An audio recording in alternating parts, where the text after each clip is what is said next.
And wheat prices, why are they so important? Is it because they are a benchmark for other agricultural prices, or is it just because wheat is such an important part of the production of so many food staples?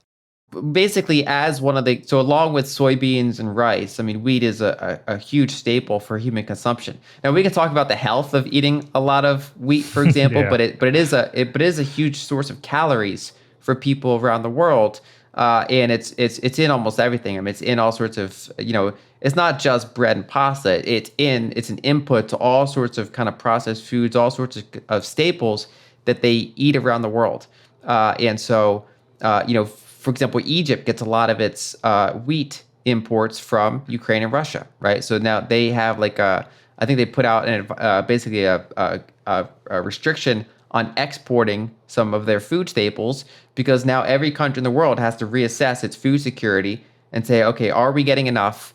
And because that's when you have like revolutions, like when you have food prices go up, that's how you get revolutions. When people can't put food on the table, that's when they just go out in the street and protest and even willing to get violent because they kind of have nothing else to lose at that point. And so pretty much the number one kind of priority of any government in the world is making sure that people are fed and that there's no food insecurity problems, at least if it's possible. And so spiking wheat prices, in addition to being highly inflationary in general, it's also like a big barometer for usually social upheaval, especially in some of the more vulnerable countries out there. And have we seen any anecdotal evidence of that? Well, I mean, this is all happening in a number of weeks, right? So it takes time for these shortages to kick in besides just price going up. But the longer this goes, you'll see higher and higher food prices.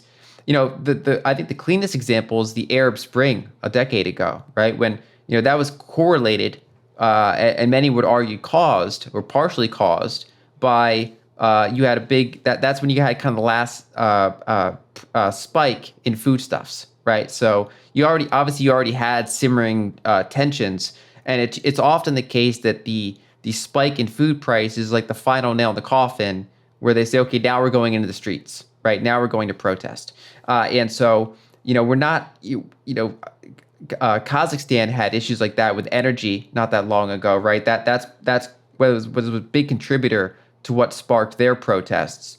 And so this whole kind of wheat shortage or wheat price spikes are just kind of kicking in now. But essentially, the longer they go, as you go out more weeks and more months, that could trigger protests, revolutions around the world, as well as just suffering for even if there's no major social upheaval in certain countries, just the poorest people have trouble affording food.